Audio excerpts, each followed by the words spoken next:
Alright, hey everyone, I'm back again with another video.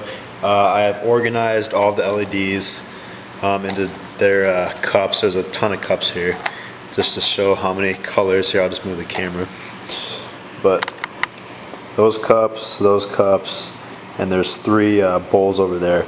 That's how many LED colors there are.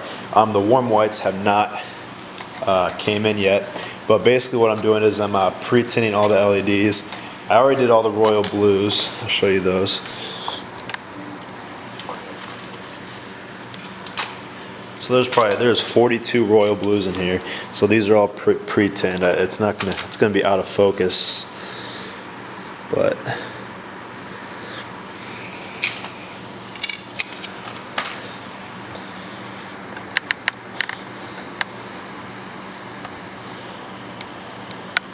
all right. So those are already tinned, and I'm going to just show how I do this. This is my first time soldering, by the way, so I'm probably not perfect. But I'm going to start with, I'll do these Cayenne from LED Group Buy.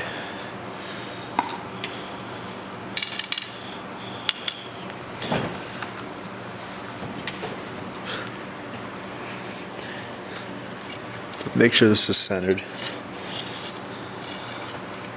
So basically I have my solder. The solder I'm using is rosin core 6337, which is the ratio between the tin and lead. And then I'm just using a 40-watt soldering iron from Radio Shack. Make sure you have to tin it first. And then I just flick it on some paper, or you can rub it on this wet sponge I have here, but just to get it going. So I'm just going to show what I do. I take the tip of the iron to the pad first and just feed on the solder. I rotate it.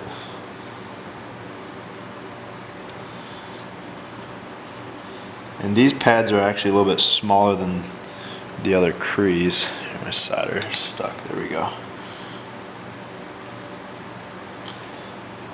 But it's pretty simple, pretty straightforward. You want to make sure that you don't do a cold joint, which is basically, it looks like a peak, looks like a little mountain. Right now these are like rounded, and they're pretty shiny. I don't know if you can tell from the camera, but they're pretty shiny, and that means those are good. That means I tinned it well, but whenever I hold the iron on there too long, or if too much solder starts to,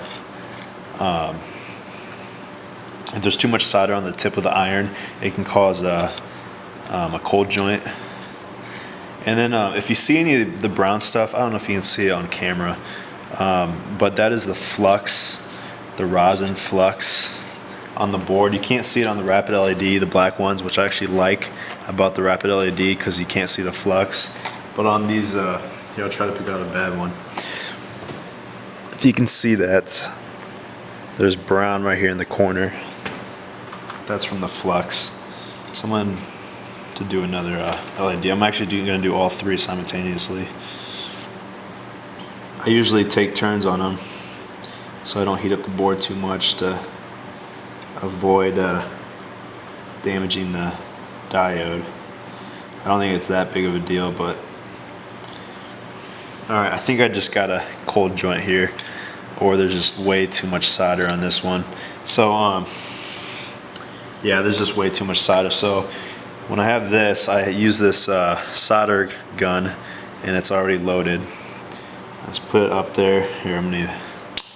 Alright, put it up to the joint, heat it up, and suck the solder out, and then I'll just come out already dried. And that actually, now it's perfect. There's a perfect amount of solder on there. So that's how I take care of cold joints. And then now that I'm done with one pad, I go to the next. And since I'm wiring these LEDs in a series instead of parallel, so really I only need to tin two pads, one negative and one positive. But since I don't know the wiring configuration yet, I'm just doing all four pads. And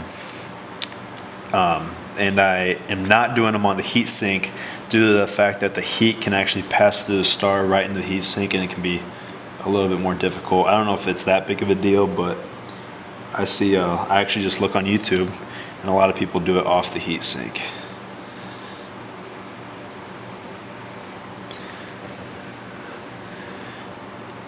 Rotate them one more time.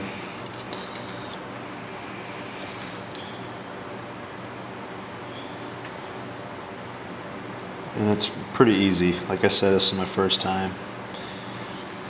Just gotta look for the nice round, covering up the whole pad. Make sure it's shiny, that's what I heard. And then the brown is just the flux. So, all right, so those round of LEDs are done. And again, like I said, I haven't received the warm whites, so I'm a little disappointed about that, but hopefully they come in soon. And then I'll do I already did the greens from Rapid LED, but I'll do the ambers here from Rapid LED again. This is a black board, and these pads are a little bit bigger, and they look like they're gold plated, but it could just be copper. Make sure those are on camera. So these are Rapid LED amber, or yellow basically. And they're nice because you don't actually see the flux burn onto the board since it is black. But I'm just gonna do the same thing. I'm gonna tint it real quick, and this is actually got a little dirty, so I'm gonna clean it on my sponge. It would have probably caused a cold joint. So I'm gonna clean it on my sponge, pre-tint it, put a little bit more than I should on there, and then I flick it off. And then it just basically beads up on this piece of paper that I have over here. Looks like mercury almost, but I'm just gonna start again. A little more. Yeah, this star takes a little bit more solder than the LED group by ones, but again, you don't want to take the solder directly to the iron. You want to heat up the pad and put the solder through the pad. That helps with getting better joints.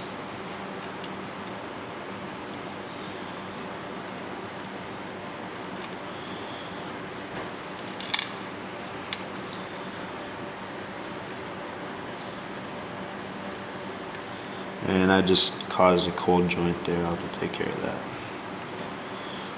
Again, these this star takes a little bit more solder than the LED group buys.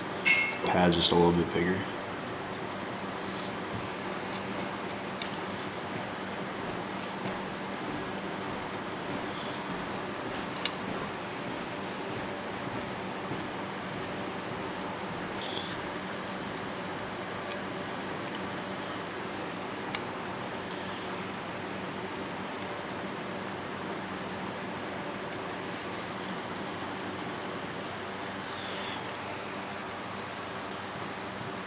All right, I'm gonna take my vacuum gun thing again. And I don't know if you can see that there's a little peak on it, and that the rest of the joint might be okay, but some solder that came off the tip has already burned all its flux. I'm just gonna suck it off, and that looks perfect. So that's basically gonna wrap up the video. I'll be making a video over doing the LDD boards and the LDD drivers, soldering those together. So that's basically it. Again, these are the Rapid LED ambers, Cree ambers, and that's on a black board compared to LED group buys, which I don't know if you can see the flux on by the joints or not, but that's the difference, and that's how to pre-tint the LEDs, and that's about it. So see you in the next video.